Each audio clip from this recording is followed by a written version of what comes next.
We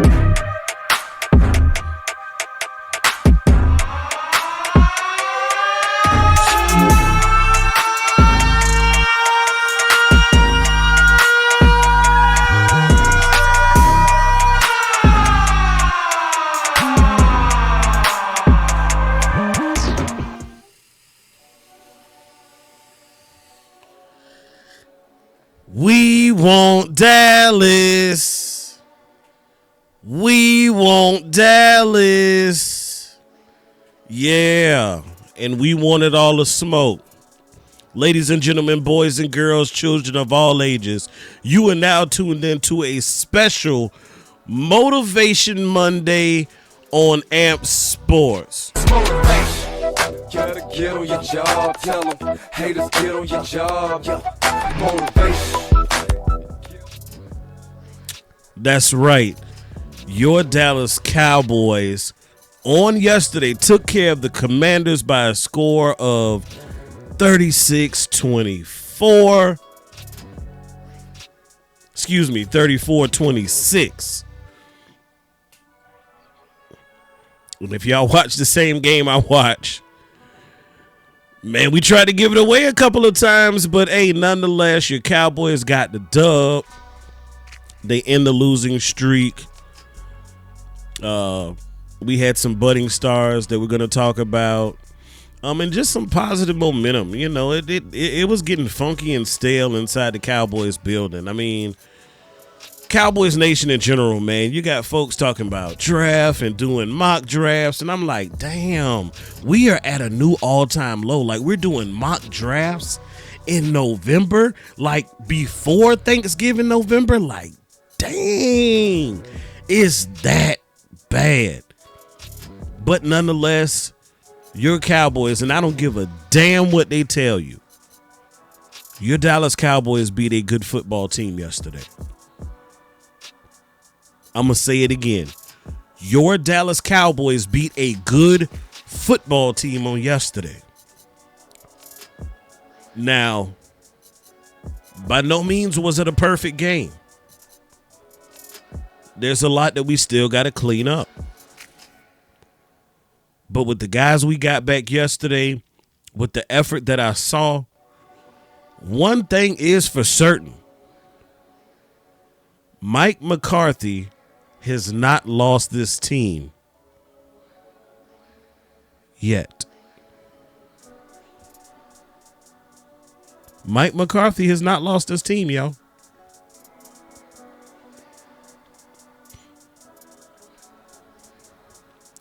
And by however means, whether it be the guys are, you know, at the point where they're playing for themselves, or, you know, they're playing for their contracts, or they're playing for their teammates, or they're playing for their families and their loved ones and their financial future, however you want to put it, the guys are still fighting.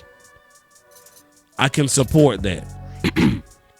Now, if y'all remember, initially, I was anti-tank. I mean, anti-tank. Did not want to see it. Did not want to talk about it. Did not want to implement it.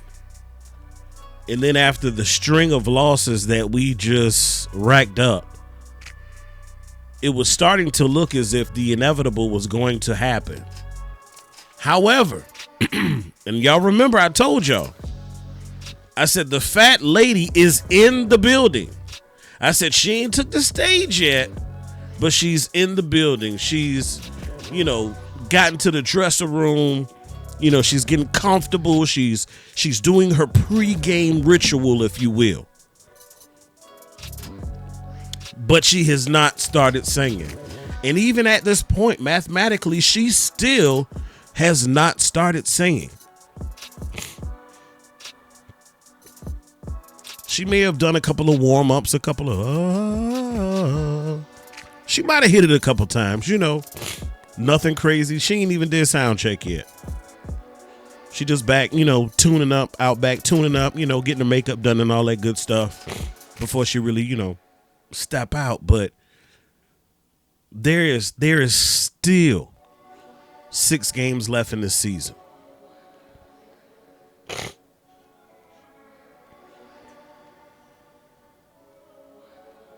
Now, is Amp saying that he thinks it's time for the Cowboys to make a playoff push? No. But what I am saying is go out there and compete. Fight. We're talking about a competitive sport. If you listen to the post-game show with Boss Cowboy Coach Marv and myself, I said at the end of the day, we were talking about professionals. Professionals.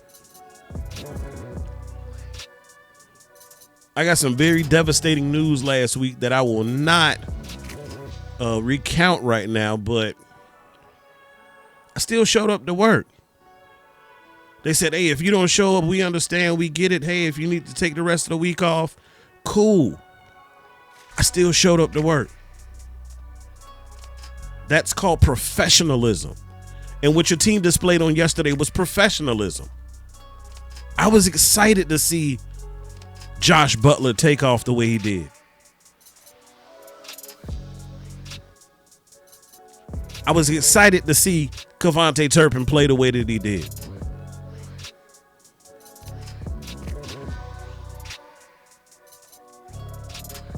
I was excited to see Luke Schoonmaker play the way that he did.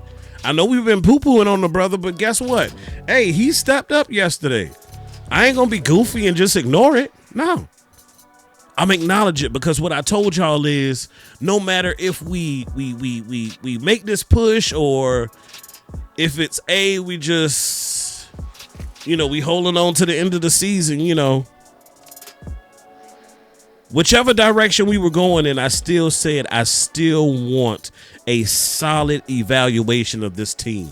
Because before we go grocery shopping, before we tiptoe into start talking about draft talk, you got to be able to identify what you have in your pantry, what's in the refrigerator. We got 22 guys who are about to be free agents in just a few short weeks, y'all.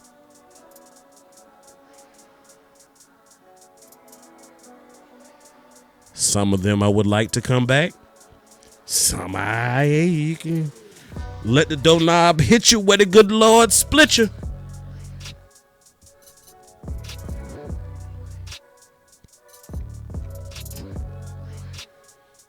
But yes, your team showed some effort. They showed some grit. They showed some fight. I saw a better version of Cooper Rush on yesterday. Believe it or not, I saw a better version of your offensive line. We had a running back almost get 20 carries. And there was a point in the watch party where I got extremely frustrated because I said, good God, y'all.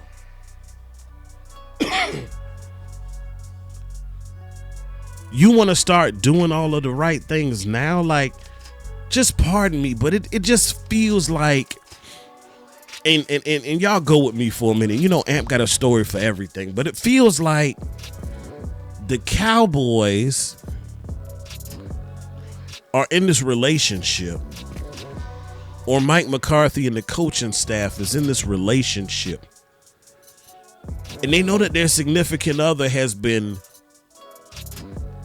potentially entertaining other options, or even if not entertaining other options, it is well known and well documented that they are displeased with the relationship. And so you know how it is. You make that call. Yo, you home? All right, I'll be there in a minute. You know what it is. It's that I'm coming over the breakup call. Like, that seemed like the inevitable.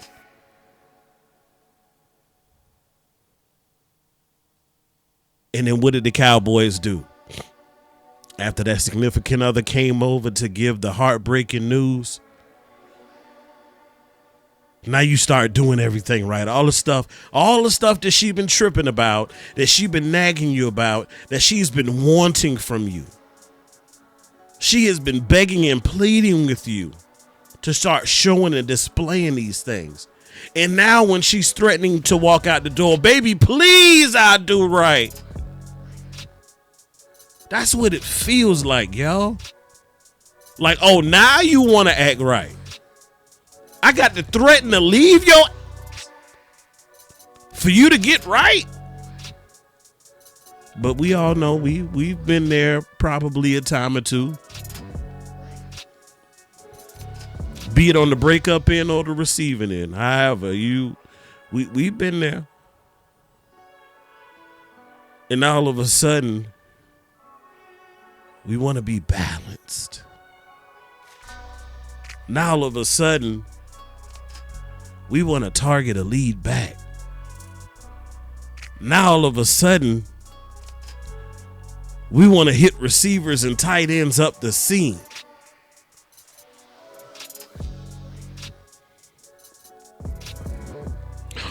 You can do it. I knew it. You had it in you all along.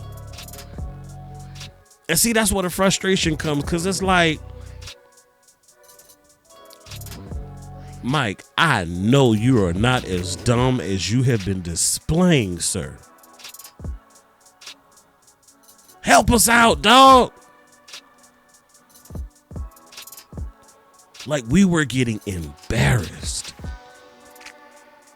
I said yesterday, he was acting like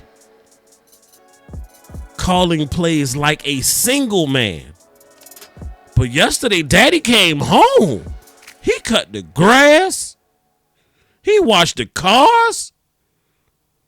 And he threw some meat on the grill. That's what I'm talking about. And he just so happened to do this as the team is slowly getting healthier and healthier. And so my thing is, dog, we got a chance to do something on Thursday that we've only done one other time this year, and that's win a game back to back. We also have the opportunity to win a game at home for the first time this year. I don't know about y'all, but yeah, I'd like a nice high draft pick. But one, I like saying I beat my division opponent. I would love to be able to get that monkey off our back for not being able to win at home.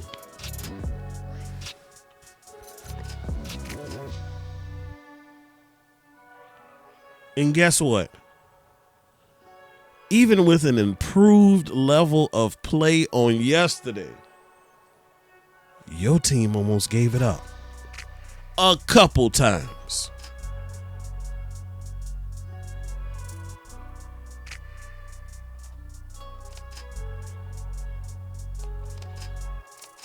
But then there were some guys that made some hellified plays toward the end. Shout out to Kevontae Turpin. Shout out to Wanye Thomas.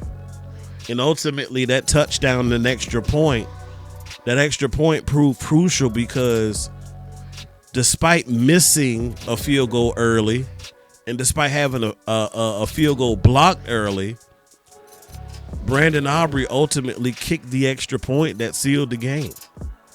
Because even when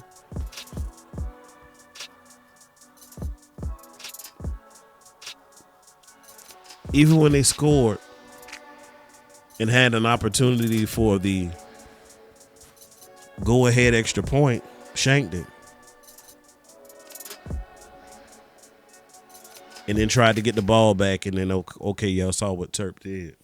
Wanye did, but man, that probably was the most ugliest, weirdest, awkwardest ending to a game that I have ever seen. Nonetheless, they got the W. And then as I begin to look at them as they made their way off the field and into the locker room, I saw a different attitude. I saw a different vibe. Looked like a different team. They were just excited. They looked like a team that was actually happy to play football. I'm cool with that. Coach Morrow said something so powerful yesterday. He said, see, you got to nip this losing in the bud, because you can slowly start to develop a losing culture. See, everybody talks about winning cultures, establishing winning cultures, building winning cultures in all aspects of sports, right? But nobody talks about building losing cultures. And the things that we were doing, the direction that we were heading in, the way that we were trending to slowly start to assimilate to a losing culture. I ain't cool with that. Amp hate to lose, y'all. I'm sure y'all hate to lose. You hate to get to the water cooler and that coworker waiting on you saying, I told you y'all was gonna lose.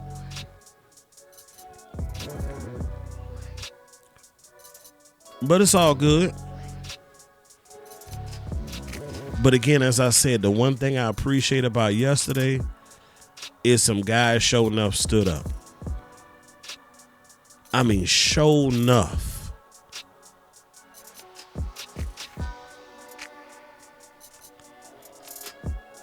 Rico is looking and trending like he can carry a load. Or at least more than what they've been giving him.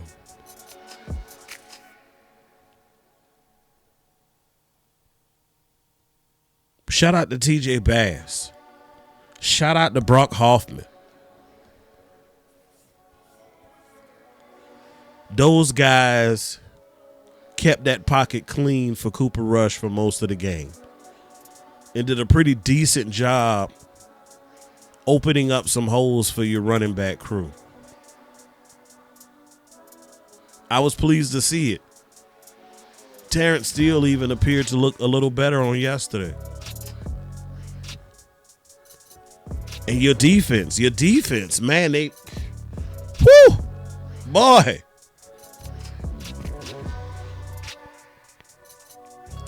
Chauncey pushing. Osa's pushing. Micah is pushing.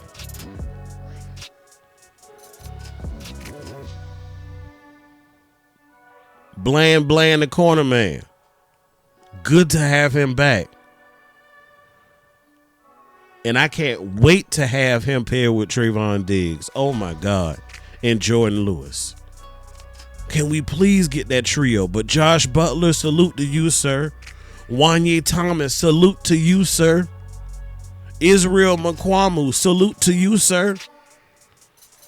I even saw Damone Clark lay a nasty hit yesterday. And y'all know I ain't too fond of the shoestring tackler. Carl Lawson, salute, sir.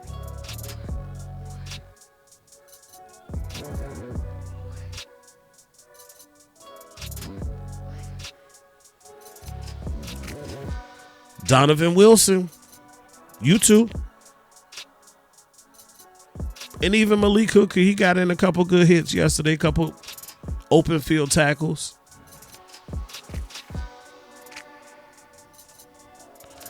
Now, what's crazy, I told y'all it was a weird game.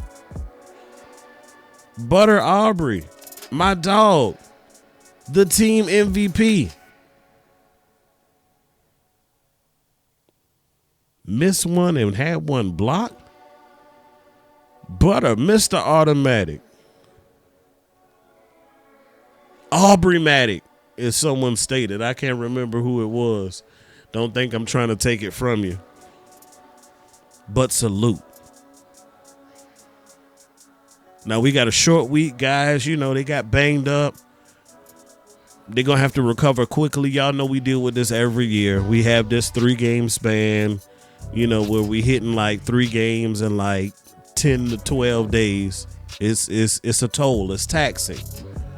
And this is something that whether Mike McCarthy is back next year or you got a new coaching regime, this is going to be something that they're going to have to plan for, plan around, plan with, mitigate, all those good things. You're going to have to do it because it can be a very pivotal point in the season. You could easily drop 3 in a row within a matter of 12 days and you're like, whoa, where the hell did the season go? Or you can win 3 games in 12 days and say, you know what, our season, hey, not yet. It ain't over with.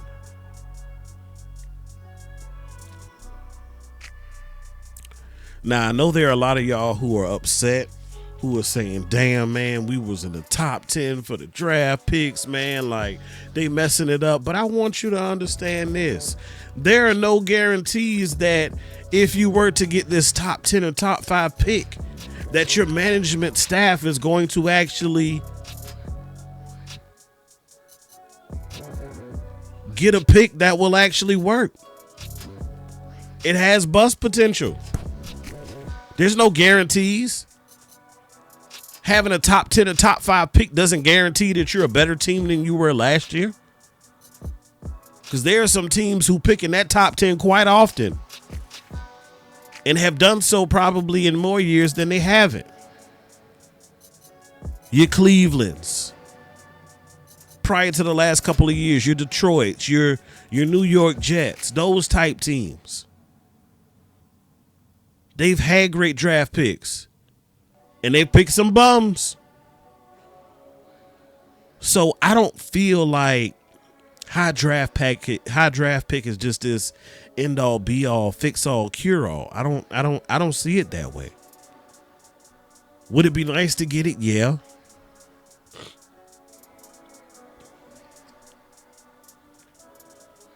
So, hey, Cowboys Nation, we have a choice to make.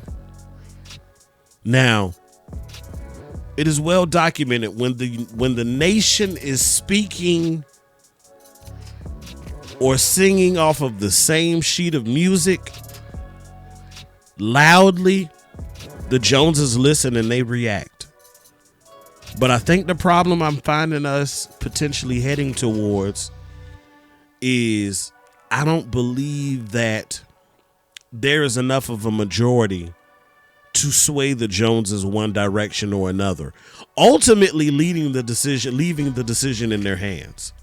Cowboys Nation, is that what we want? Do we want to leave it up to them? Is that what you want? You watching this video, is that what you want? Do you want the fate of what the Joneses do going forward to be totally up to them? Or do you want to kind of help nudge them in the direction? So my question to you, put it in the comments. You tell me. At this point in time, after our most recent win against the Commanders, standing at 4-7, do you want your Dallas Cowboys to make a playoff push? Or do you want them to make a push for the Pulitzer Prize sweepstakes? Do you want them to make a push for the Travis Hunter sweepstakes? Do you want them pushing to get that top 10, top 5 pick? Or do you want them to push and actually make a hard, earnest attempt at making the playoffs? Let me know in the comments. I appreciate you all as always for tuning in, especially on this Motivation Monday, celebrating a Cowboys W. However we got it, we got it. It happened against a division opponent. I never liked the Commanders. I never liked the Redskins. Can't stand them. How they say, good old-fashioned hate. And guess what? In about 72 hours, we would have played another game. So let's try. Let me see. Nation, tell me what's up. You team tank or you team push? Let me know. Good, better, best. Never let it rest. Hey, before I get there, y'all come back tomorrow because I got a fire one set up. But y'all come on back. Tune in to Tell the Truth Tuesday with yours truly, Mr. Always Making Plays. Good, better, best. Never let it rest until your good becomes your better and your better becomes your best. Until next time, Cowboys Nation, y'all be blessed.